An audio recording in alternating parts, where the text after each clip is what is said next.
Women. The government just loves us. Women, women, women, women, women, and women, women. And this year they're showing their love with booklets. Here's a special women's booklet. How lucky are we to get that? You know, after abolishing it in 2014 and saying there's no need for a women's budget statement, the Prime Minister gets put under pressure by the women in this country and all of a sudden we get our own booklet. Still, it's a booklet boasting big bucks. $1.1 billion in women's safe security in retirement for around 200,000 women. $1.7 billion investment in childcare. Okay, that last one isn't just for women. Well, it's a very old-fashioned way of looking at childcare. I think any working parent knows that it's not a women's issue. And sure, the bucks aren't that big compared to some. $17.9 billion towards tax write-offs for business and $1.1 billion towards women's safety. Less than 4% of the new spend is actually for women. But compared to last year's widely panned budget offering of lovely lady roads, Women drive on roads. this year's investment in women and in sectors with largely female workforces is a vast improvement. What's not improving anytime soon for women and men in this country is wages. The government's own forecasts have real wages going backwards for 2 years before flatlining.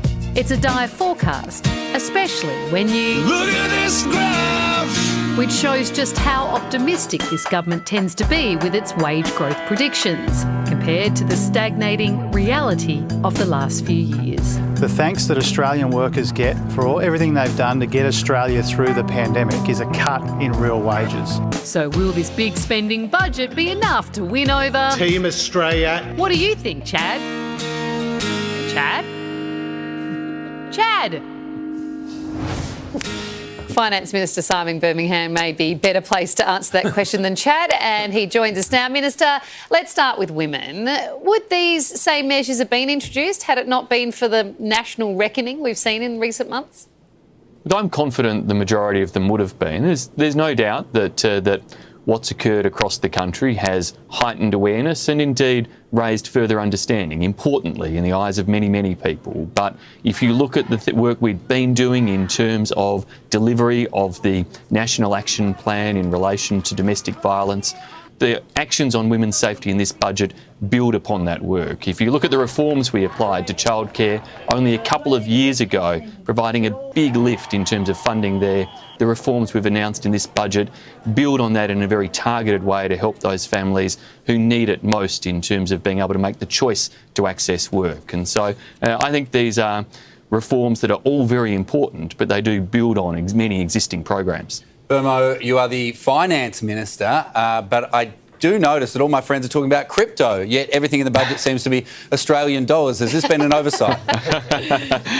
Well, we do tend to budget in Australian dollars, and I don't expect that to change anytime soon, but we did announce a digital economy strategy in the lead up to this budget, and that really focuses on areas like artificial intelligence and how Australia can leverage capability there, skilling opportunities in terms of that growth sector of the economy as well. And it's part of the high-tech sectors that we're backing in here. The patent box reform in this budget is about a tax measure to help biotechnology, medical technologies, not just be innovated in Australia, but be commercialised and manufactured in Australia. So we're trying to back some of those sectors, and who knows, maybe crypto one day. I'll be honest, it was a joke question. I did not expect you to have a serious answer. I do have a serious question for you, though. There are a lot of workers around this country who have been waiting a long time for a pay rise. It seems with this budget that's not going to happen. How long can they expect to wait before they get a rise in their wage?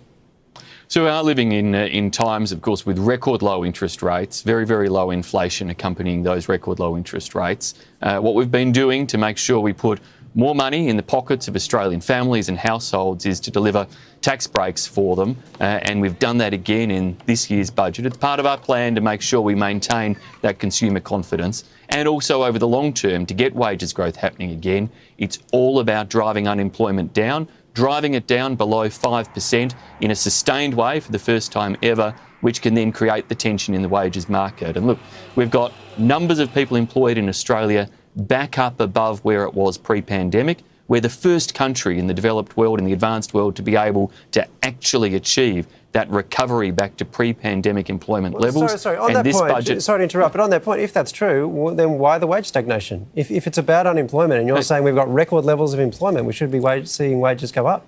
Because you have seen over recent months, the Reserve Bank of Australia, the Treasury have released papers looking at what they see as the theoretical level of full employment in Australia. And they now see that what they previously forecast as being around the 5% or so mark being down around 4.5% or so. So that's why we've had to invest in growing not just in the digital economy, but advanced manufacturing strategies, our Ag 2030 strategy. They're all part of the plan to get another 250,000 jobs created and to see by the end of next year that unemployment rate getting below 5% and then holding it below that for a period of time to create that wages pressure. But in the meantime, the tax reforms continue, including getting the vast majority of Australians onto a tax rate no higher than 30 cents in the dollar.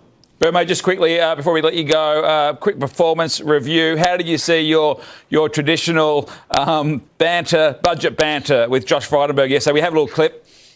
Important budget, the nation's future. It is. Your third. My third and your first, and Simon, congratulations on all the great work that you've done.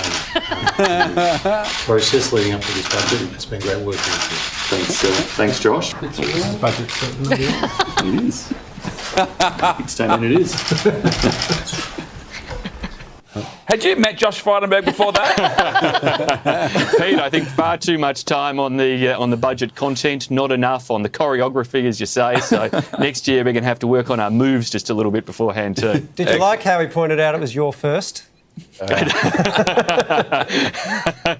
third, if we're keeping count. I won't go there otherwise. No, the numbers were very clear on that story. That explains why it was so awkward if it was your first. We'll leave it there, Minister. Can always feel a little strange the first time. Thank you, Minister. We're going to take a break. See you on the other side.